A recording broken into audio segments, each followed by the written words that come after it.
This podcast is a member of the Place to Be Nation family. Visit us at placetobenation.com, the only place to be in your pop culture world.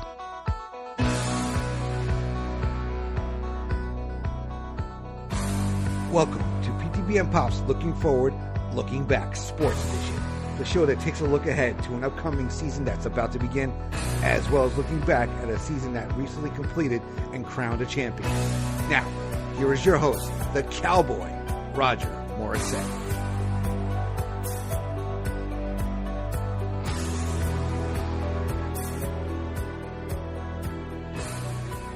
Place to Be Nation. Here, this is the first episode that I am in charge of here for Looking Forward, Looking Back Sports Edition.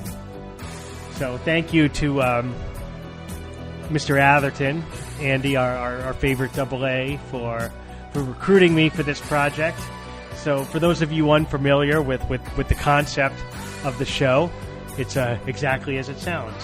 We look back to whatever the most recent sports season was, major sport, in this case, Major League Baseball. And we look forward to the upcoming major sports season, which in this case is NBA basketball. So NBA obviously started, a couple weeks ago, but we're not perfectionists here at Place to Be Nation, and we can still very much talk about the NBA, talk about major leagues, and I'm very much looking for ideas for this show. So any listeners, if you want to be on, or if you have ideas about format and things like that, please just let me know, and be happy to get you in for the next one. For this one, I wanted, I'm how a baby kind of likes their binky. Well, it's my first time doing this. I'm a little nervous. I need my binky. So we have one guest for this show, and that's my binky, my co-host from This Week in the NFL, the one, the only, John D'Amato. John, what's going on? Where's your other hand? It's between two pillows. Those aren't pillows. Yo! There he is. How about them Bears? Hell of a game. Yeah. Nice to be here, Raj. Thanks for having me. Even though I was a little insulted, you didn't have me in. Maybe it wasn't your call, but I was deleted from the your great football. Looking forward, looking back. But I hope to make up for it here. Hey, that had nothing to do with me, John. I was a guest on that show. Andy put it together, and I mean, frankly, not having you on, and sort of the negative blowback he got from that may have been the reason that he asked me to just do this going forward. Right? He said, I don't need to deal with. I felt cheated on that you were talking football with other guys. It was it was like I didn't feel good. I kind of felt like, what's that? Like Diane Lane a little bit and Unfaithful. Just I got the nice guy at home, and here I am going to the pottery shop, and I think that guy might have been Italian. Criscolo was on the show. I kind of missed Unfaithful. Martinez. I kind of missed Unfaithful. The last time I checked in my pants, there was a little bit of a penis there. So you never saw Unfaithful? Nah, pass on that. You really? Oh, come on!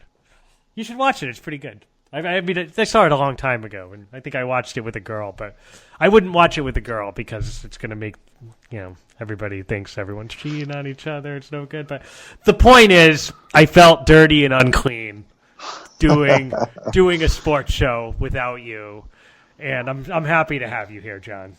So thank you very much for joining me. And I'm just kidding about that. I'm honored to be on any podcast. I like to listen more than I like to talk anyway, so it's all good. You're with the wrong. You're in the wrong line of work, my friend. I'll tell you that. Well, it's not work. This is just it's a hobby. True. It's absolutely, yes. We all know John doesn't work. He just wants to make that perfectly clear to the listeners. 99% of males, they brag about how hard they work and everything. I'm the 1% that brags about how hard he doesn't work. Oh, you call that work? I'm not doing it. That's exactly. It's fun. All I have is fun. All right. So, excellent. Great start. So, again, the concept of the show, John, is we're going to take a look back at the season that was for Major League Baseball. Talk a little bit. The way I think of it is, kind of taking the package and put a nice little bow on it, right? Yes, sir. And then we're going to take a look forward to the NBA season, kind of what we think, MVP, yada, yada, yada. So, let's start with baseball.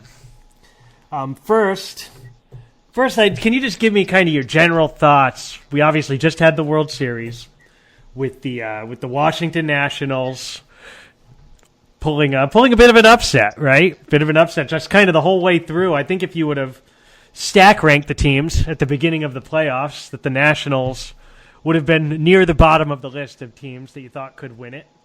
If you would have done it at the beginning of the season, even lower down after losing Bryce Harper I mean, this is one for the ages as far as like addition by subtraction sort of deal. And so they get in a wild card, and they run the table, and they go and they beat the mighty Astros in a heck of a World Series. A lot of fun. But kind of what were your thoughts there, John, on the it was kind of like a little bit of a David and Goliath situation. How did they do it? How did they slay the giant? I kind of disagree because under the radar, they could afford to lose Harper because they have maybe two of the top five players in all of baseball, which really a lot of people, they're not exactly household names, but Anthony Rendon and Robles were beasts all year from game 1 to game 162 to game 7 of the World Series. They were beasts. And that's also huge. They weren't guys that just racked up their stats versus the Marlins all year. When it came to the playoff time in Game 5 of the division series, back to back, off Clayton Kershaw, the down 3-1, Rendon and Robles tied the game up. In Game 7 of the World Series, Rendon, when Greinke was throwing dimes. Do you mean Robles? Juan Soto. You mean Juan Soto, right? I was going to say, yes. Victor Robles was okay. Yes, but not a beast like Soto. Okay, thank you. You should have corrected me earlier. Oh, that's John. Yeah. I was feeling bad from the unfaithfulness, so I figured I'd let you go. You gave me a zinger, all right. You let me hang myself, but yes, Juan Soto. I'm sorry, but just and there are a lot of guys. They rack up stats during the season, but come playoff time, you could get them out. Bonds had that tag for a long time in his career until he had that until he had the 1 year where he took him to Game 7 of the series. A-Rod. And then there's a lot of other than 2009, A-Rod was that guy. Atlanta, maybe Chipper Jones. Other than the one World Series, there was a lot of times where he left his team wanting more. But Rendon and Soto, yes sir, they just continued from Game 1 through Game 7 of the World Series, and a fascinating World Series. Never before the road team won every game. Isn't that crazy? Especially for Houston, because they really fought hard for that home field. They were kind of neck and neck with the Yankees towards the end of the year, and then the Yankees kind of pumped the brakes a little and took their foot off the gas, and Houston really went all out.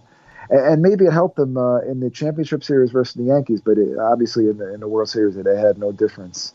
And also what carried the Nationals is old school. What's been carrying teams, championship teams throughout the years. They had a big three that pretty much stayed healthy. A big three of starting pitchers that gave them innings and gave them quality wins with Scherzer, Strasburg, and Corbin all year. And they made up because even though they had one of the worst bullpens in the league, they were able every 3 days you put Scherzer, Corbin, and Strasburg out there. And even Anibal Sanchez was a solid fourth starter for them.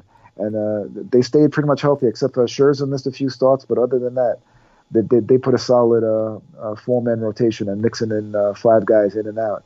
And that carried them. You had to be happy for Strasburg. As a guy coming in, he was, probably the most highly touted pitching prospect of the last 15 or 20 years, right? And never, he's always been good, but he always had, to your point, trouble staying on the field. So to not only stay healthy, but then to just I mean, you want to talk about rising to the occasion in the postseason. I mean, he was incredible. He was absolutely incredible. So I was very happy for him. And also, this is going to be painful, but from a Met fan status, he was neck and neck with Matt Harvey years ago, and they're both Scott Boras clients. And if you remember, Strasburg, the first year the Nationals made the playoffs, Strasburg was on the innings limit, and he listened to his agent, and Strasburg, he did not pitch, and of course the Nationals bid it in the first round. And in 2015, Matt Harvey said, "Fuck you, Boras." And he pitched through. He didn't care about no innings limit. Carried the Mets to the World Series. No complaints there. Carried them to, the way they lost in 5 games. But after that, Harvey's career disintegrated, and he's out of baseball now. And Strasburg, it turns out that, the innings limit, all that has helped him. And now he's restructuring his contract. He opted out, and he's in for another big payday. So well deserved. Take that for what it's worth. Yeah.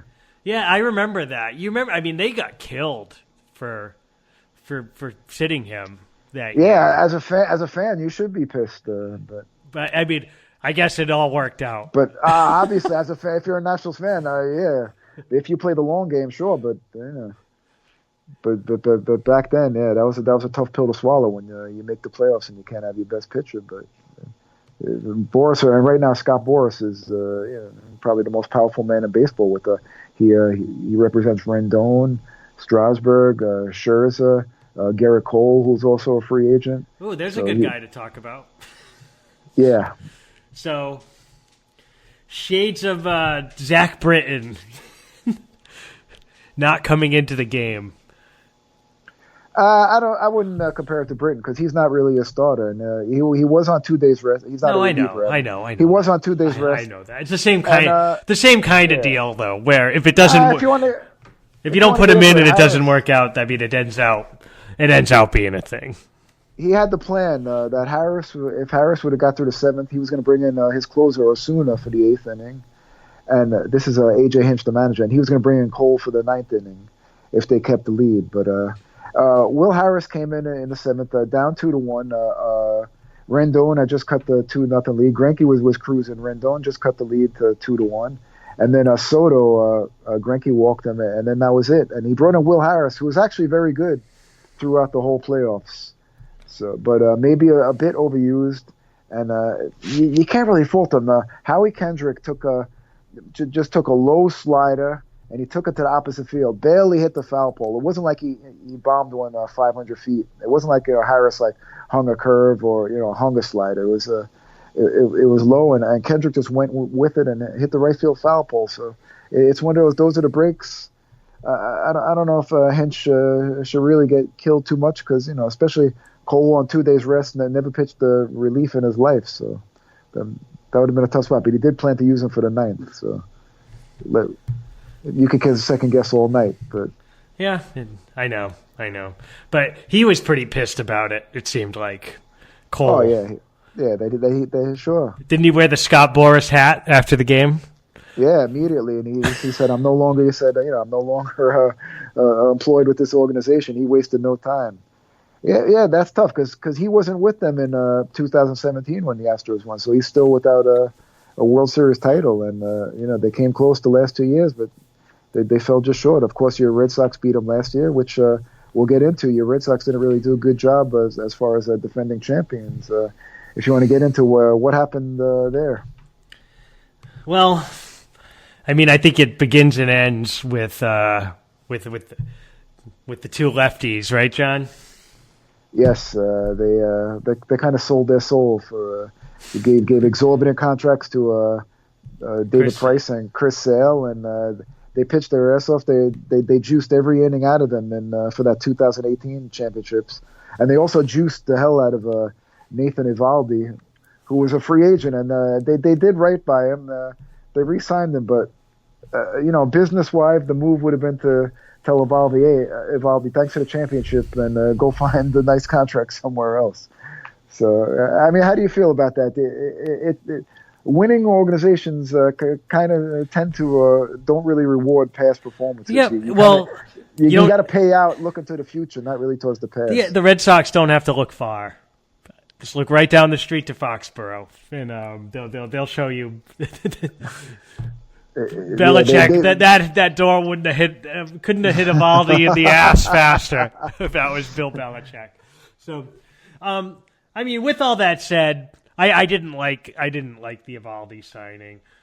The price and sale, I mean, it got him a World Series, right? And that's the goal. Yeah. So they won the World Series. We obviously expected better things this year, but you got to be disappointed because Devers and Bogarts had incredible seasons. Yeah. They should have been in the playoffs, or maybe more should have been done to make that push at the deadline. Because when those two had beastly seasons, and they pretty much carried the team. It wasn't a total embarrassment finishing like 85 wins. So. Yeah, 19 games back. It was a couple more deals. He could have made that wild card. Yeah, and I mean those guys are Devers and Bogarts are both young, obviously, so they're good. It's something we can kind of talk about. I've been talking about with my father a bit is and with JT, like what's up with the whole everybody being cheap fucks in baseball. I don't agree. In what way? So I mean, this is looking. They're not signing guys. Just because they're not signing guys right away. Oh, sorry that Harper had to wait to get his $40 million till like almost March. Well, no, I'm talking specifically about like the Red Sox and the Yankees to some extent. But we have a big one coming up in Boston with Mookie Betts. So this is big news around here. So Mookie Betts is, he's going to command Mike Trout, Harper kind of money, and it looks like, if I had to put money on it right now, I would say they're not going to sign him. I think they're going to let him walk, which I think or trade him this offseason. Both of which I think are completely ridiculous. Like in baseball, it's like the system is set up in such a way to favor teams like the Red Sox and the Yankees and the teams that can spend money. And those kinds of teams are not supposed to let 27-year-old MVPs walk. He's kind of paying the price for those bad deals that we talked about for overpaying price and sale. At some point, you got to turn the faucet off, and it's the same thing with the Yankees. They're stuck with Jacoby Ellsbury and some other brutal contracts. At this stage, it looks like Jeter put one over on them by having burdening them with Stanton for the next 8 to 10 years or whatever, at $30 million, whatever the hell the numbers are. So at some point, you can't just keep handing them out. That's pretty much what it is they're paying for the mistakes of the past. So and unfortunately, they're drawing the line at somebody like Mookie, who's pretty much a guaranteed. The guy stays healthy. He's not a knucklehead. He's a great teammate. Doesn't get in trouble. Everything about it. He's a champion, MVP. He might be the best defensive outfielder in baseball. Yeah. He's a man. Somebody's going to give him the money. That's the thing. And as a Red Sox fan, it just kills me to think of him playing for another team because these assholes who have more money than God are unwilling to pay him. They do. Oh, J.D. Martinez opted in, so now we can't afford Mookie Betts. Are you kidding me? Have you ever been to Fenway Park? Yes. Yeah. It wasn't cheap, was it? 81 times a year, John. Sellouts. All right, so taking another look back, did you have any kind of a positive surprise team outside of the Nationals? Yes, in the regular Twins? season at least, Minnesota. Yeah, Minnesota. First year manager Rocco Baldelli. Kind of hanged and banged. They kind of relied on. His aunt is the mayor of. Yeah, I know he's big in Rhode Island. Yeah. She's the mayor of the town I live, and she was right behind me at the DMV a couple of weeks ago. Yeah, shout out Woonsocket. They banged it up, but that goes back to what we were talking about earlier. They had guys that about 7-8 guys that hit 20, 25 homers apiece, but. They kind of feast off the White Sox pitching during the regular season, but when you come up against the Yankees and legitimate major leagues. I don't know if they could sustain that in the playoffs. Obviously, they barely put in an appearance in the division series. They lost to the Yankees in 2. They didn't even need to play that third game. That was just an embarrassment. So I don't know. I don't know if it's just the Yankees or if that's something going forward that they're gonna have to look into. That where you have a bunch of those hitters that could feast on crap Oriole pitching, but can't really compete when it comes to the postseason. It's kind of one of those things too in the short series where they could have just had a bad series. I think they have a lot of talent. But it's like because of their salary constraints, you really see it on the pitching side, right? Jose Berrios is their one, and he's good, right? But would he even be in the rotation for the Astros? Maybe, right? It's so for them to get to 100 wins, I agree, John. They were big. They were definitely the biggest positive surprise. And I look forward when we do looking forward, looking back the other way. We look forward to baseball. We can discuss what we think maybe they're going to do next year. Sounds like you may be on the Twins are taking a step back train. Yeah, I think Odorizzi was one of the best pitchers. He's a free agent. So I doubt they're going to re-sign him. And also another surprise, not so much a team, but a lot of the players a shocker, but the New York Mets. So when you had your sports lounge show a few years ago, they were a frequent punching bag for your baseball crew. The frequent jokes of the league, but they, other than their bullpen, they had a very nice season, and it's good to be optimistic with Pete Alonso and Jeff McNeil that they have youth on their side. A lot of useful players. Rosario's a solid shortstop, very young, and he's improving every year. Conforto in right field. All these guys are under 27 years old, and a lot of youth. DeGrom followed up his Cy Young, which it looks like he's going to go back to back. So there was a lot to be encouraged about. Yeah, Alonso. If you want to talk about him a little bit, what a revelation, huh? Yes, he's right from the start. And another surprise is they didn't do. You'd expect the Mets, out of all the teams, to hold back him for the 2 months so they could get that extra year of service, which is what all the other teams would do, the Padres and all these other teams that have youth on their side. But Brody Van Wagen, one of his good moves, he said, no, Alonso, is going to play. We don't care about the service. So even if we have him for one less year, he's too good, and he's going to be in there from day one. And it's a rare time where a Met move paid off, which they'll be hurting, and when it comes down the line in 6-7 years, when they could have had him for that extra year. But he's a great kid also. That he likes playing for the Mets. He's very positive, and hopefully it all keeps up. Yeah, I think it was well worth it, John. Just for obviously, but just for the shot in the arm he gave the franchise. There's real hope there. Right? They have a good young team. What's his head's good too? The left fielder, Jeff McNeil. Yeah. Well, he's another kid. Third base. He's without a position. He plays everywhere, but that's still to be determined. But yeah, he's got he definitely gives you a solid at bat every time. He hangs in there, and there's a lot to be optimistic about. Just unfortunately, Van Wagen, he made some good moves, and he made an awful move with the bull. Obviously, the bullpen was a disaster. And it kept them out of the playoffs. But it's tough, though, because Diaz had been so good. Yeah. He went from being the best reliever in baseball to one of the worst of all time. It's it's a typical Met. I don't know if you want to call it bad luck or whatever, but... it's just kind of a thing that happens to the Mets, is what you're telling me. But also, yeah, but you can't just, you say wham, blame it on bad luck. It's also, you don't really... Not too many teams trade for a closer. Most of the closers are either homegrown or right. And you see, it's like you can almost sometimes it's like you can almost throw anyone in the role, give them a shot. It's a failed starter. Like one of the best relievers was Yates from San Diego, who's been with about 10 different teams. He's a failed starter, and this year it turns out he was one of the best closers in the league. So you never know. That's the thing that most of the good teams, they figure it out year to year, but a lot of the mediocre teams and the bad teams, it's like a crapshoot, especially with the middle relievers. So sometimes a guy has a good year, gets a big contract, and then can't get anybody out. That's one of the unknowns in the league. At least he didn't have the Pirates closer. Yeah.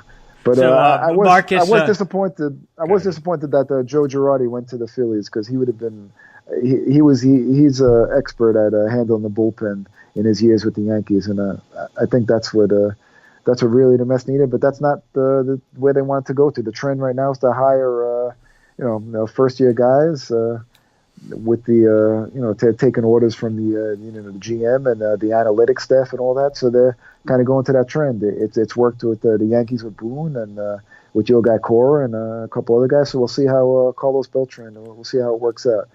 Even though I wanted Girardi, I'm still optimistic about Beltran. What do you think about the Marcus Stroman move? Was that and apologies for not knowing this, as we've talked about, my baseball knowledge isn't maybe not quite there with my football knowledge, but was that was a move made with a long-term view, not just a rental, right? Yeah, he's got one more year, yeah, and he'll be a free agent after the 20 season. And that was a time where the Mets were kind of muddling along, and it looked like they was going to be sellers, and they were going to trade Zach Wheeler, and all of a sudden he showed that they were kind of going for it. And even though Stroman struggled at first, he came on at the end. So, and it turns out it's a good deal, because they'll probably lose Zach Wheeler, so at least they'll have Stroman in their starting rotation this year. And he already had the adjustment period with the National League and with the Mets and all that. So it turns out he's going to be a solid third starter. Yeah, he's a quality guy. He's always been a quality guy. So I liked it. Hey, John. Anything else we need to look back on, or do you think that puts a pretty good bow on it? Let me think now. No, that's we pretty much covered that. That was the main thing I wanted to cover. Who's your MVP? I'm gonna go. I think Anthony Rendon in the National League. Although Bellinger will probably win it, but I would go Rendon. All right. Let me ask you. What do you have? Take a guess where some of the top free agents are going to go. Like we'll start with Anthony Rendon. You know what, John? As we talked about with this whole free agency thing, I don't have a clue anymore, because usually I would just say Dodgers, Red Sox, or Yankees or Cubs for all the top free agents, but I don't know.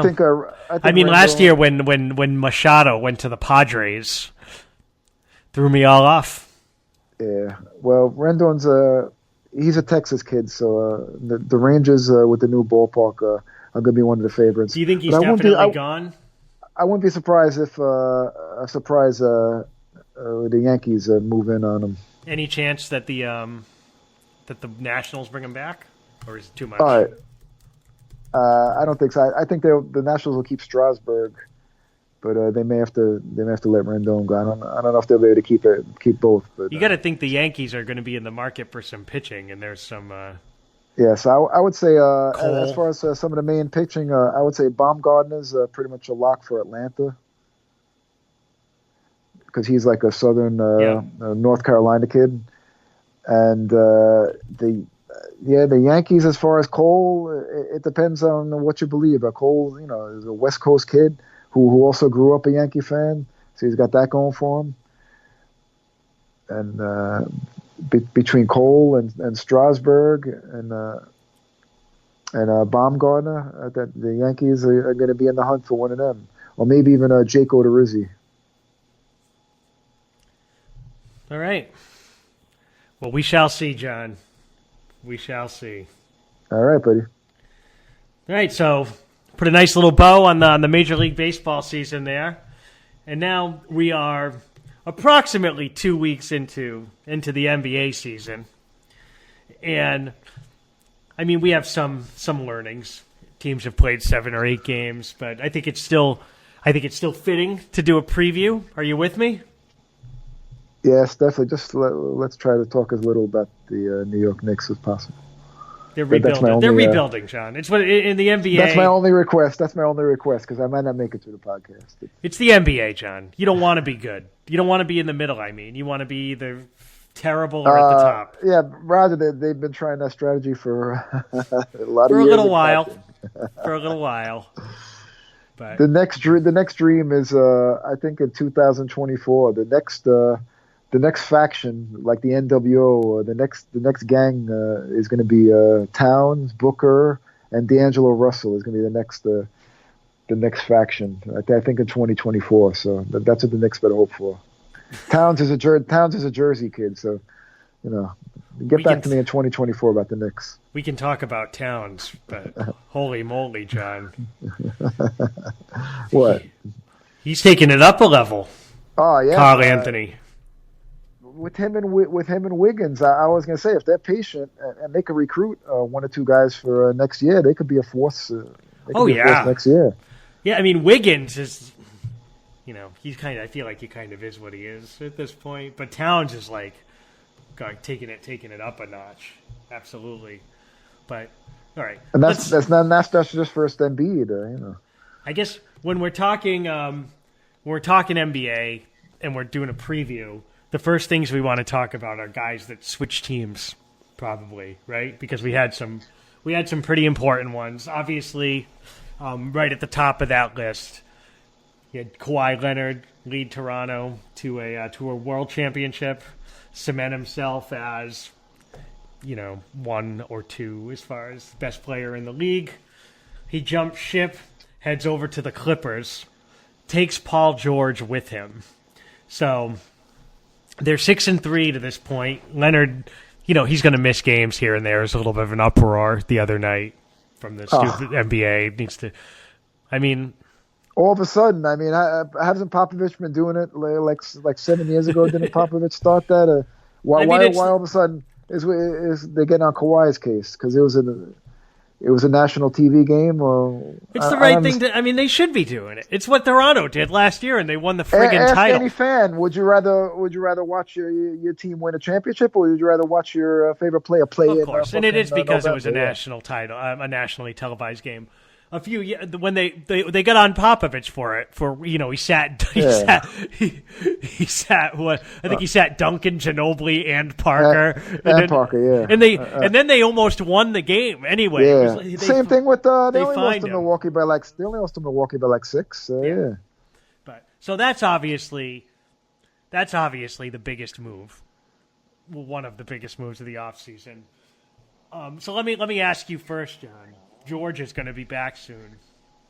Do you think that makes them the favorites for the title, or kind of in a group of favorites, or where do you kind of see the Clippers? No, I got Clippers as heavy favorites. Even though it looks like LeBron's having a resurgence here, but I would go Clippers heavy favorites. He's trying this year, John. Yeah, well, I just like the Clippers' overall depth. I love their. It's not even a bench. They'll be at the end of most of the games, but I love when they bring Montrezl Harrell and Lou Williams off the bench. They just bring it to another level. But also they have a Shamet, Landry Shamet, who can shoot it. Like Zubac, who they stole from the Lakers for Mike Muscala for nothing. Yeah. And they actually brought in Mo Harkless in the offseason. That's St. John's guy. Solid. And they got him for nothing, and he's a rotation guy for them. Yeah. Even though they did a thing where they made the playoffs and they still rebuilt last year with the Tobias Harris trade where they got Shamet and now they did the second phase of the major just building into a championship contender. And they're very well coached too, very very well coached. Yeah, but I love their depth and plus those two star power. I like those guys. Even over LeBron and AD. There you go. Great segue, John. So the other big, really, really big move was Anthony Davis to the Lakers. The Lakers gave up the farm for him, including Brandon Ingram, who outside, now that he's not in Los Angeles, has been an absolute beast for the Pelicans. I know they're 1-6, but he's been incredible. Yeah. It's too bad the Pelican fans are waiting for Zion to play it, to show up to their games. I went to a Pelicans game last year, John. Yeah, that was last year, but so far this year, I see a lot of empty seats. The fans are just waiting on Zion. It's a shame. They should give some. They have a good young team. Yeah, but the fans are just waiting for that. They just want that star power. Yeah, but I mean, if you look at they have Ingram, Drew Holiday's extremely good. Lonzo, who we love here at Place to Be Nation. Lonzo, Josh Hart, who they got from the Lakers, is another solid guy. I like the kid they drafted, Jackson Hayes. He's got some skills. And then obviously J.J. Redick they brought in for some veteran leadership. And like you said, they have Zion coming back here in the next month or two. But the Lakers have started out like gangbusters. The roster really, really looks like a kind of like a two-man team, and I guess Kuzma. But those two guys are two of the 5 best players in the league. So I think you kind of already said this. Where do you see them shaking out? Like, I mean, I think it's, I guess, like one thing that's happened that you wouldn't have predicted is that Dwight Howard has a pulse and has actually been really good for them. I personally don't think he can keep it up. Like, I think that, I think it's a fool's errand for a team with championship aspirations to rely on Dwight Howard at this point of his career. But with the way their roster is constructed, they have to. I don't think they're really relying on him. I think they finally find his comfort zone for 15, 20 minutes. Back in the past when he was, the main center on logging 35, 40 minutes, as your main scoring option, forget, he was a disaster, ruining some teams. But for 15, 20 minutes and for crunch time, I think he could hold it together. And I'm totally not a fan of him. I saw him destroy many teams, but I'm quite surprised. And if anybody can get the best out of a wayward player, it's LeBron. You're a believer in the two-headed Dwight Howard, JaVale McGee center combo. Yeah. And it's interesting, at the very least. And then Rondo's coming back. It'll be interesting when he comes back. They're going to have to make a deadline deal for a three-point gunner. Yeah, I mean, they have Danny Green. Basically, other than Davis and James, the only other guy on the team who can shoot. Yeah, like a Korver type, Kyle Korver type would fit in perfect for LeBron's always thrived with those kind of guys. Yeah. And the fact they didn't have anyone like that last year was real strange. So I agree with you there. So looking out west, you have those two. I mean, the West is completely loaded. But so you have those two teams. You have the Rockets, who another big acquisition in the offseason. This one very polarizing as far as what people think about it. But you're putting the two most ball-dominant players. I don't think I'm wrong when I say they're the two most ball-dominant players in NBA history. They're certainly the two most ball-dominant players right now. You're putting them on the same team. Two very, very good players. So you're reuniting James Harden and Russell Westbrook. Harden coming off his, ridiculous MVP campaign. They're 5-3, but I mean it's so early in the year. Do you think that they're a 60-win team again, John? Do you think that's more in the low 50s, or do you think it's like they fall off a cliff? Nah, they'll get into the 50s, but playoffs, I have no confidence in them whatsoever because of D'Antoni. Just he can't adjust his system. When it comes down to the playoffs, Game 6, Game 7, you got to take those easy. They're so trained to just on a fast break, just to all stop at the 3-point line. Yeah, so sometimes especially when it comes to crunch time, Game 6, Game 7 of playoffs, you got to get to the hoop and take those easy twos, and they just don't change their game. We've seen it in the past. It gets down to Game 6 and Game 7, and they don't change their game, and they fall. And when those threes don't fall, You have it like in a couple years ago when they got to a game 7 and they were like 5 for 40 or whatever the hell from Trevor Ariza still has he didn't hit the rim on any. They should have beat the Warriors in that game. I mean, they still almost won the game. Didn't they miss 26 threes in a row at one point? Yeah, Trevor Ariza had a rough one. Yeah.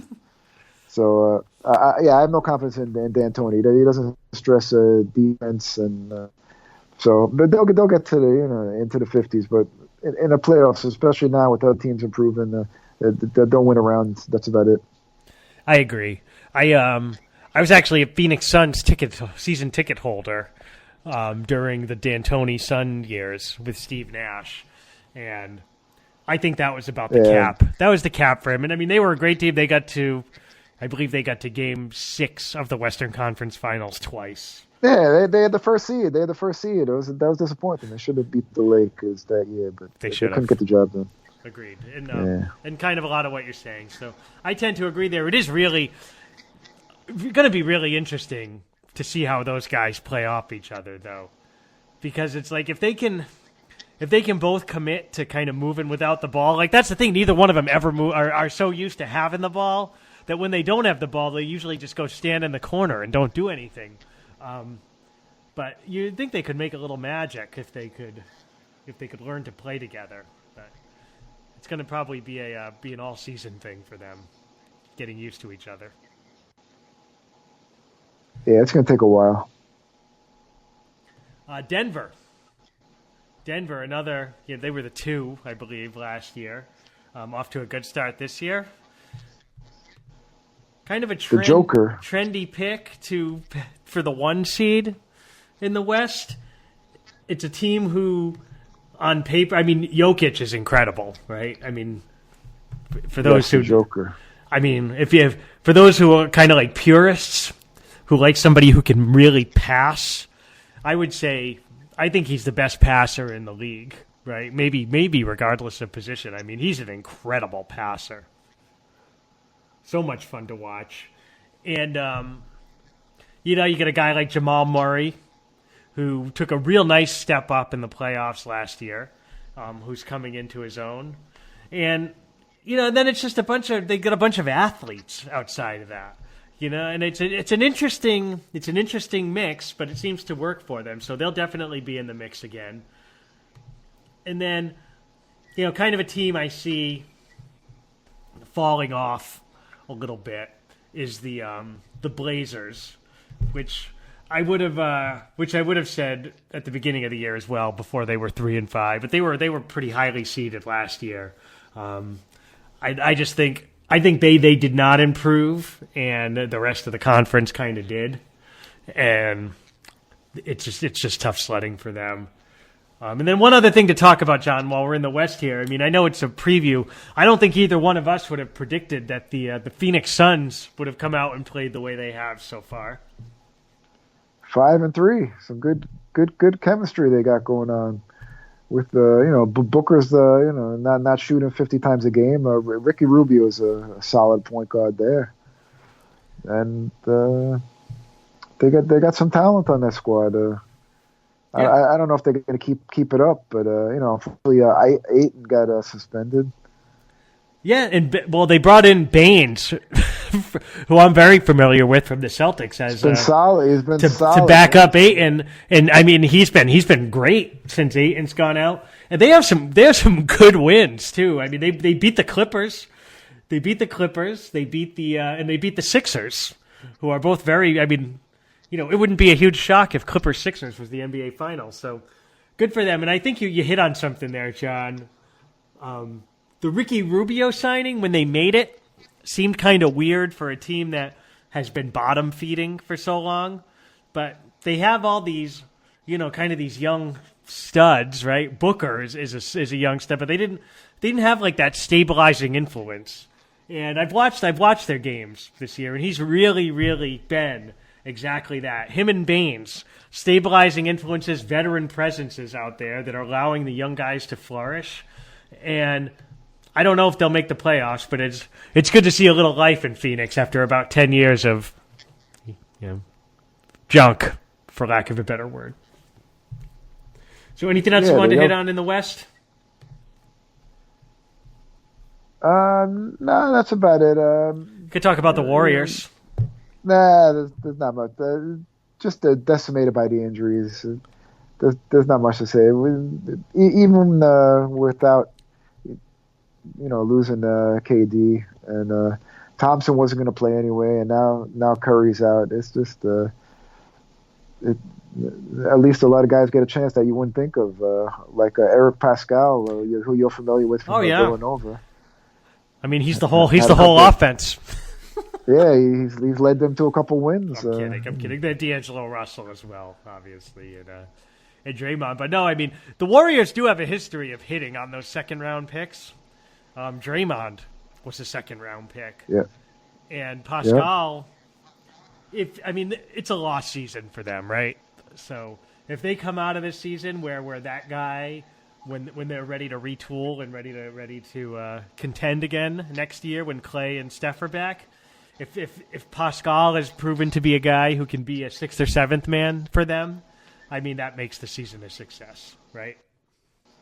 Yeah, and also in the West, we got to touch on Doncic for the Mavericks is a top MVP candidate so far early in the year. And I think that's going to keep up, John. I mean, he's a superstar. Yeah, he's tremendous. He's a superstar. It was a complete joke that he didn't go first in that draft. I said it at the time, and we'll talk about the Hawks when we talk about the East. The Hawks, I mean, that trade. So for those who don't know, the Hawks drafted Doncic and traded him to the Mavericks for Trae Young. And there was some other stuff involved, but essentially it was Trae Young for Doncic. And I killed the Hawks at the time. And I still think it was a bad move because I think Doncic is he's just a baby. And I think he's like a transcendent talent, like one of these guys who's going to be like the 3 or 4 best players in the league for the next 15 years. Yeah, I agree, but it wasn't like the Hawks got robbed because they're lucky. They're lucky they didn't get robbed. Yeah. They're lucky that Young is so good because if they made that. But I agree. I agree. Doncic could be more of a game changing, that dominant top 5 type. Sure. Yeah, I mean, and Young's not Sam Bowie or anything like that. I mean, I think he has the look offensively of like a new age Curry almost. Yeah. And then the Hawks got some good young talent too, but with the Mavericks, the Porzingis can be the number 2, which he's better suited for. He's a hell of a number 2 when he's healthy. I mean, and I'm not trying to rub salt in the wound or anything. But that's okay. But I mean, he's a stud. I mean, he's an absolute stud, right? And it's his health that's really the only concern. If he plays, he's going to play well. But also with the Knicks, he relied too much on the 3-pointer instead of using his 7'3", instead of using his size. Sometimes he shied away from the physical game and kind of stayed behind the 3-point line, chucking up 3. That's another thing that led to his departure. The Knicks didn't like. But other than that, him and Doncic, and he's been healthy so far. Right, and I think you may be onto something, too, with the second banana thing for him. Because of his injury history, like it's probably in his best interests, right, to not have to go balls to the wall every night as the best player on the team. Yeah, I'm sure they're going to do some load management with him, too, eventually. He's going to, he'll play 60, 65 games, sure, while Doncic will be in there every night. It's really interesting that, I mean, like with the European thing with the Mavericks, right? To go from Nowitzki for 20 years, basically, to now you've got Doncic. Doncic is still only, 20 or 21? I mean, he's really, really young. And, he's only 20. He's only 20. It's so ridiculous. and Porzingis is only 23 or 24, I think. Yeah. And so, I mean, now you have another.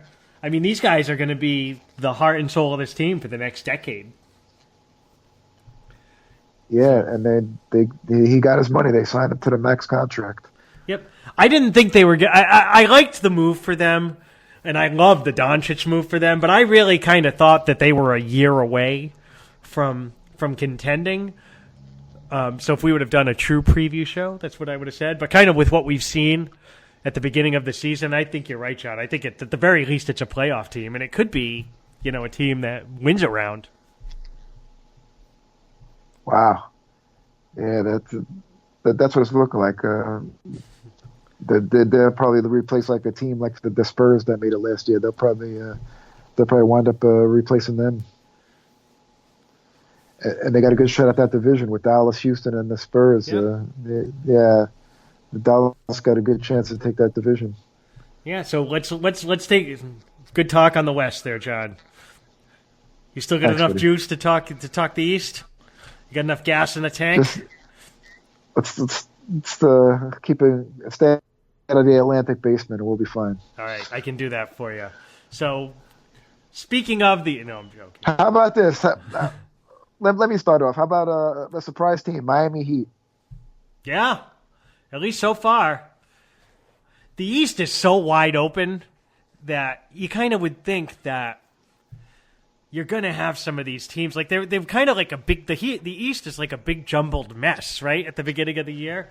Because you could argue like the Celtics losing Kyrie, like they kind of came back to the pack. The Sixers really looked like the class of the East. And then after that, it's like, who the fuck knows? So you have a team like the Heat, who's middle of the pack, right? Who's come out and played some inspired ball at the start of the season, bringing in Jimmy Butler, huge, and Tyler Herro. I know you like Tyler Herro, John. Yeah, he's been a hero so far, but the Heat, that Southeast division, they're going to run away with that division and win it by a lot of games. I don't know quite if they in the playoffs if they can hang with Milwaukee and Philly and them, but you got to be very impressed with the way Riley and the coach whose name escapes me at this time. Eric Spoelstra. Yeah, Eric Spoelstra. Yeah, how they come up with these undrafted guys. Kendrick Nunn. And another Bam Adebayo is probably going to be in the running for most improved player. I believe they did draft. He does everything. Bam go to Kentucky? I think Bam's from Kentucky. I think they did draft him a couple years ago. But to your point, I mean, he was not a super. He was from Kentucky. No. Yeah, he was a first round pick. Yeah, I'm thinking of it. Yeah, Nunn was. Nunn is an undrafted free agent. And Herro, I mean, he's a first-round pick, but he's also 19. Like, you don't expect too much out of someone like that usually, So, no, but Adebayo, I mean, he's just a kid still, too. He was like one of those kids that had, it kind of reminded me of, remember when Ibaka was young? And he's, he's this big guy, and he's running the floor, but he's just raw as hell. Like, that's kind of what Adebayo looks like, and he's starting to put it together. But like a Capella type. Exactly right. Trez Harrell, those are the every great team has a guy like that. Yeah, and they're tough to spot because for every one of those, like, I think a lot of it has to do with like attitude and like the way they play. Because a lot of these guys are great athletes, but they're not all dogs. You know what I mean? Who are willing to get dirty and just, run up and down the floor and sacrifice their body. And Bam that's a lot of it. A lot of times, third or fourth quarter, if you're in better shape and you could just outrun your guy down the floor, you could just get a layup, and that's where he gets a lot of his points, just outrunning guys. And also, an undrafted guy is Duncan Robinson. Also has been impressive out of Michigan, undrafted. He's had some big games for them. Yeah, so I like it, John. I like the Heat. The Bucks. Yeah, they got. I forgot to say the Bucks were probably the class of the conference. By the way, I should have said that at the beginning. Bucks Sixers. Oh yeah. But definitely, the Heat are a surprise. But yeah, there's a lot of mediocrity in the East. Pretty much Bucks, Sixers, Philly, Bucks, Sixers, and Boston are going to be top 4 with the Heat. One would think so. And I mean, even the Heat, they look good. They look good so far, but it wouldn't be like a huge shock if they came back down to earth a little bit. You got to think. I mean, really, the Bucks and the Sixers should be the class of the conference, but let's talk a little Celtics, huh? How's that sound? Yeah. Wow. So only one loss. So if this would have been a true preview, I would have predicted the Celtics to finish third in the conference. Yeah, I'm going to do it. So they added Kemba Walker in the offseason, right? Who, likable guy, good player, maybe doesn't have the natural talent of that other guy, but he's going to give you an honest effort every night, and he's not going to, submarine the team.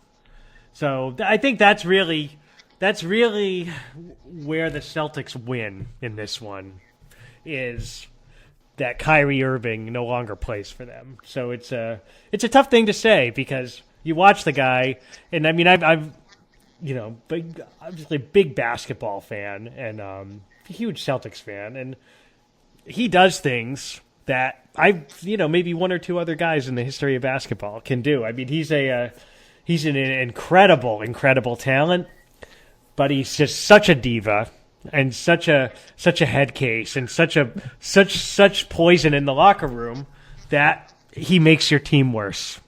And I know that he won the ring with LeBron and he hit the big shot, but I mean, LeBron James has a history of any team he goes to. I mean, or whatever team LeBron was on in the East is probably going to make the finals. If you look to before LeBron got there, you had more of the standard Kyrie, 27 wins and a bad attitude, right? So I get it. That's what they told us last year, right? Wait till the playoffs. You're going to get the real Kyrie in the playoffs. And he packed it in and quit like he was going to run off the side of the earth. And so the team's much more fun to watch for me as a fan. It was very difficult last year. They were not a happy team. It was difficult to watch. I don't know if they're going to come out of the East. The one thing that's happening that speaks very well for them and kind of had to happen for them to have a chance to come out of the East has seemed to have happened in the last week or so, which is Gordon Hayward finally looking like the Gordon Hayward from Utah, 2 years removed from his injury. He's really turned it on. And Senior, who's an eternal optimist with the Celtics, told me in the offseason, said, you got to look at Paul George. It took Paul George 2 years to come back from that injury. And he's right. And so if Gordon Hayward's playing at an all-star level, then this team can win the East. Yeah, that's exactly. I think you guys, you Celtic fans, you want to blame it last year on Kyrie. I think it was more that you hit it on the head that Hayward was coming back from that injury and wasn't 100%. And we had discussed this when we did our mini sports show that Coach Brad kind of forced him into the lineup when he was still hurt over, and he got playing time at the expense of like Jalen and Tatum. And that kind of disrupted things. I think that was more of a factor than you guys. Everybody wants to blame Kyrie. It was a factor. Yeah. But Kyrie's effect on the team in general, I think, made it worse. I can't wait to check back in April or May when the Celtics get eliminated. I just wonder who everybody's going to blame this year. I mean, John, you ever root for a guy like that? It was really tough. I mean, just watching the team, I don't care if they get eliminated. I mean, I've seen my team get eliminated a lot. I watched Paul Pierce get eliminated from many a playoff and was fine with it. Yeah, but I mean, he quit. I didn't see any blatant not hustling and not trying. Oh, I haven't. I think YouTube clips. Oh, come on. And then come on, look at what's happening in Brooklyn. He's already causing problems. No, it's not. They're only 3 and 4. No, but you heard the stuff about the attitude. Their team's talking about his bad attitude already. I think it's a little, there's some kind of maybe mental illness issues and stuff like that. But I think you guys are making it more than what it was, because he had bad press conferences where he doesn't say the right thing, and that stuff gets overblown. I don't think that has much of an effect on stuff on the court. You want to look forward? I'm going to do a looking forward to next year right now. I give it 10 games before him and Durant are at each other's throat. One of them asked. No way. And one of them asked to go. I'm telling That's you. his boy, man. Yep. KD would rather have him They never than played together. Draymond. They never played together. All right. I want to look forward to May when the Celtics get eliminated and you guys have nobody. You guys don't have Kyrie to blame. Who's going to take the heat? When Kyrie, one of the best 10 players in the league, in his own mind, can't lead the Nets to the playoffs in the shitty East, we'll see. Are they tanking? No, it's just Kyrie being Kyrie. You didn't answer. Who are you gonna blame when the Celtics get eliminated? That's just keep that in mind. There could be plenty of blame to go around, but I don't think you're gonna see anyone just give up, and I don't think you're gonna see a team that they hate each other. I'm telling you, John. I mean, you Knicks fan. As a Knicks fan, you're too accustomed to the guys having bad attitudes. It's come on. It's not how it's really supposed to be. Bad attitudes, bad everything, man. Just attitudes, bad everything. You got the. Maybe one too many games in the Eddie Curry Zebo era of guys fucking walking up and down the court. I just think it was a little too convenient for you Celtics fans last year to blame one person. That's all. It was more than just him, but he was a real big part of it. He was a really, really big part of it. And I'm telling you, the numbers are what they are. He laid down like a dog in that Milwaukee series. I'll never respect he was the guy. only one. Okay. He quit. What about do you think he's supposed to be the best player on the team? Sorry. Do you think the loss of Horford will hurt you guys? Yes, absolutely. In the postseason? And I think it helped. It helped, and especially who we went to. Too. Yes, of course. Yeah, that hurt a ton. That's a great thing to bring up. I love Al Horford. I mean, he's a great player, and the real smart thing by the Sixers there is he's like the one guy in the league who could just shut Embiid down, and now he plays with him, so he doesn't have to worry about it anymore. Yeah, they lost Redick and Butler, and they imported Big Al and Richardson too is a solid player. So he's a good guy for them. Josh Richardson is a good kind of guy for them. So they didn't really lose much. No, I mean I would argue that I think that those two guys are better fits for what they're trying to do. And they retained Tobias Harris, which is very helpful, especially now with Simmons has a foot. He's out a few games with a foot. Yeah, and it's all about the long game. Richardson will help defend Giannis in the playoffs. Yeah, and Horford can defend Giannis too a little bit. He did so for the Celtics. It's great moves by them. That one game they won when they won the first game, and then I know, and then went into the tank the other 4 games. So only Kyrie went into the tank. The rest of the team played great. But the only Kyrie went into the tank the next 4 games. John, I'm not a Kyrie defender. I don't know. I just like the point. You know me. I don't like pointing to one player. I know, but sometimes you have to. That's if you're the best player on the team, right, and you're supposed to be this superstar, you can't just give up, right? I mean, you can't just give up. All right, we'll check back with you in hopefully May. Hopefully you guys make it to May. Hopefully it's not in April. Hopefully it's not first round when I'm checking back with you saying what happened to you. Who are you guys blaming for the first round loss?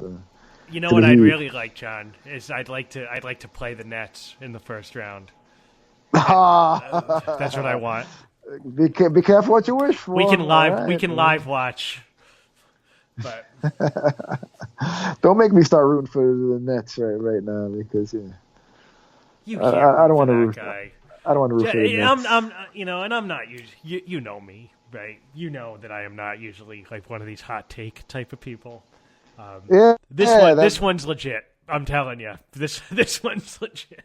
All right. It's just a lot of hatred for He earned for, it. for one guy. And then looking at the East, I mean, we mentioned the Bucks. Giannis seems to be taking another step forward. He's knocking down threes this year. So all this stuff that we're talking about could be moot if he continues to take another step forward. 'Cause he's already the best player in the league, basically. Do you think that last year was kind of a learning experience for them, and then this could be the year that he just gets into the playoffs and just runs roughshod everybody and leads them to the title, or do you think they're still a player or two away? Yeah, not so much a player or two. It's just the system in general, where much not to the extent of the Rockets, but they do rely heavily on the three, and sometimes in the playoffs you just gotta take the easy twos. You just gotta score when it gets down to a game 6, a game 7, and to be that reliant on the 3-point shot might hurt them. Agreed. We're gonna see. But I think pretty clearly. And a big loss was Brogdon. Brogdon has been playing real well for the there's Pacers. a lot of money, though, man. I mean, I don't think they had much of a choice there. I mean, they paid, Chris Middleton's making $30 million. It's a nice country, isn't it? He's a good player. But really, when you're talking the East, you're really talking about those two teams. The Celtics and the Heat, if we're being honest about it, are probably a little bit of a step below, even though the Celtics are off to a hot start. And then after that, it really is who the hell knows. You would think, not to beat the horse, but you would think the Nets, because they have such a great point guard, would... we haven't even talked about the defending champs who are hanging in there so far. Yeah. It's a tough go for them. Siakam, so for them to have any chance of repeating what they needed Siakam to take like another leap, which he to his credit he has. It's early, yeah. It's early. Yeah. But if he continues to play like this, Lowry is he's got a chip on his shoulder all the time, and he's always been a real good regular. Again, it's going to come off as a negative, but I was to say he's always been a real good regular season guy. He got the monkey off his back last year. He did. He's got the I really like Kyle Lowry. I don't want to group him in with that. I thought he took everybody was so quick to jump on him when Game 5 the shot got blocked, and they're like, oh, Lowry chokes like usual. He's, another guy that kind of gets piled on. He's a solid player. What do you want? They won it last year. They won it, and he was a big part of it last year. So he's got that. He's got that monkey off his back. I agree. And Van Fleet is having a good year. So he had turned it on in the playoffs, and they're using him more. So that helps. And OG Anunoby, I always have trouble pronouncing his name. Yeah, he's another one of those hustle guys. Yeah, exactly. That does everything. Yeah, exactly. I love and it's guys, really translating this year. And Siakam is like the ultimate one of those guys. He's like the that and kind of like what those guys can become. So yeah, John. I mean, they're hanging tough. Ibaka, they got like 3 of those guys. Ibaka, I know. Too. I don't. Ibaka's not really that guy anymore, though. I think like he's more of a catch and shoot and then block shots on the other end. But yeah. I mean, you got to respect them. It's a team I like. I don't think that they have the horses to make a deep run, but could they get a 3 or 4 seed and win a round? Absolutely. Yeah. Solid coach, too. That doesn't get talked about a lot. Absolutely. Absolutely, John. And then, I mean, other than that, it really is like a... the Nets, the Pacers, the Hornets, the Pistons. Yeah, not this year, but the Hawks got some good young. Oh yeah, and they got a shitload of draft picks. They're built for the future. I mean, it kind of sucks there. They lost John Collins, got the PD suspension for 25 games. I think it was yesterday because he's a really good young player. But I mean, Trae Young looks like he's taken a step forward. I mean, he's been absolutely incredible so far this year.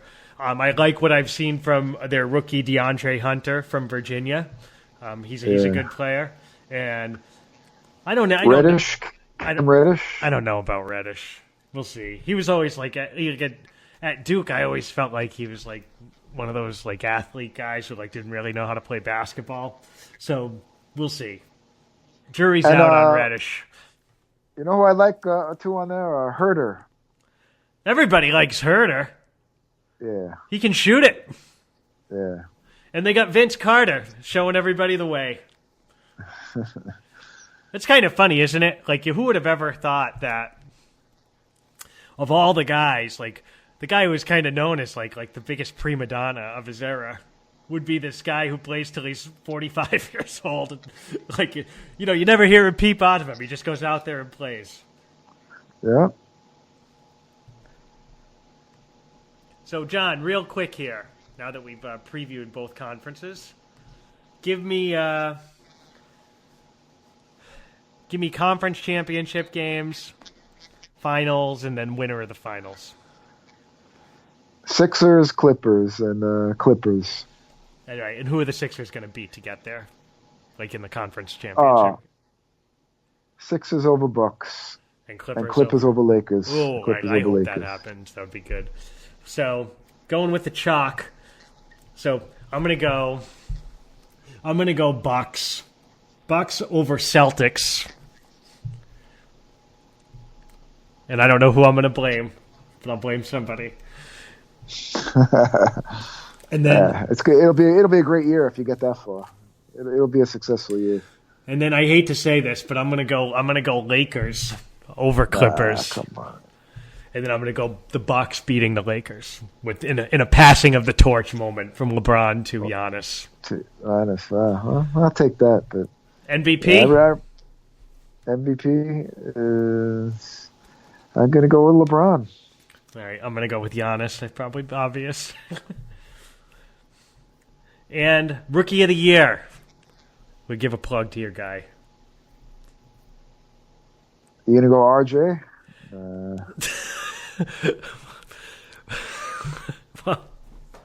I'm going Ja Morant. I'm going Ja Morant. I'm going to say Zion is going to be good enough in his 50 games, and he's got the hype train behind him that they're going to give it to him. RJ's got to get over 50% from the free throw line before to be considered. But That's true. I'm going Ja Morant. All right, John. Excellent. So I got a little bit of a hard stop at this time. I think we covered everything. I've really enjoyed looking back. Folks, we can do this anyway, too. This is the first one I've done. We kind of use the same format we used for This Week in the NFL because of just how successful that's been, and we know how great it is. So, but really, if you have feedback and think we should do it another way, categories, whatever, we're up for anything. So, before I go, I'm going to tell you all about the other great stuff we have going on here at Place to Be Nation. If you just give me un momento. John's on half these shows. He's a man of the people. On the pop feed, the Sarcastic Four are back with the latest episode of the Marvel Age podcast, where they continue their look at roughly 1/3 of the most significant of Marvel's output throughout the year of 1972. Also, Scott Criscolo and Jennifer Smith wrap up October in our month-long tribute to Halloween with What a Scream, the History of Horror in America special. The hard-traveling fanboys join you weekly and are back with the latest edition of Fix It or Nix It, 2015's Fantastic Four. DC For You, also a weekly offering, delivers an in-depth look at the current events from this month. This Week in the NFL, clearly weekly, hits weekly as well, with both of us, myself and Johnny, recapping the last set of games and previewing the upcoming weekend's batch. We hear from the siblings weekly, Kevin and Mary, who host the Brother and Sister Rewatch podcast. On episode 23, they bring you The Office Season 3, episodes 17 and 18. On the latest episode of The Great Debate, Andy welcomes Nate Milton, Peter Winson, and Matt Souza to discuss a variety of topics in sports and pop culture. Also, on our newest weekly show, Diamond Conversations, the third episode features an interview with author Chris Donnelly talking about the '85 Mets. Apologies, had to cough. It's a tough thing to get through.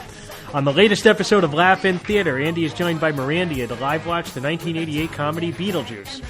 Finally, the greatest sitcom of all time tournament is starting soon. Make sure to like our tournament page so you won't miss a single matchup.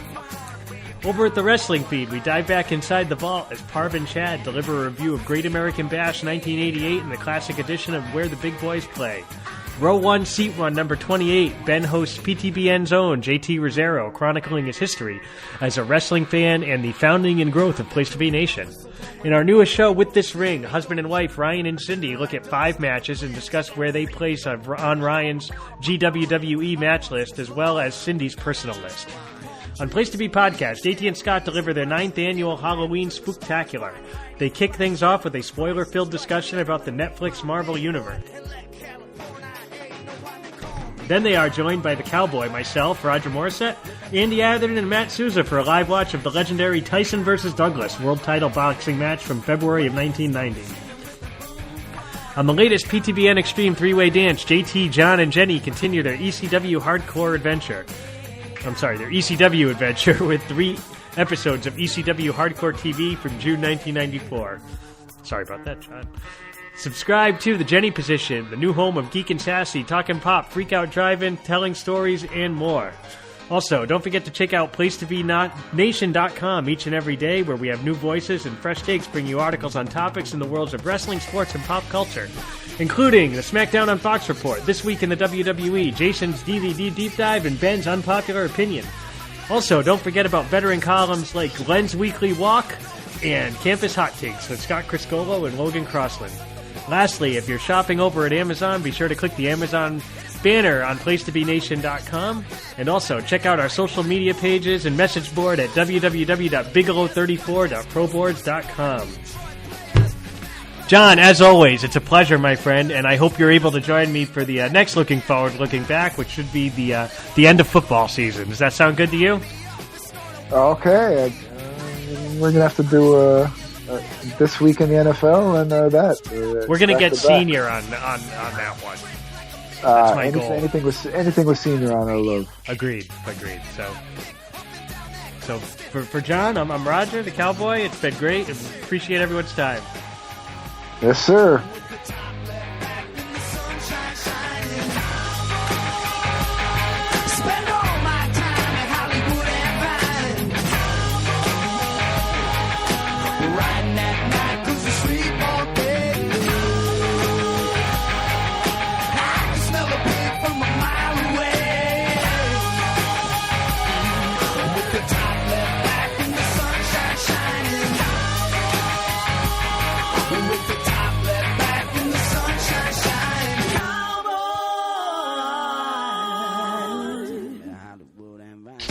Promotional consideration paid for by the following.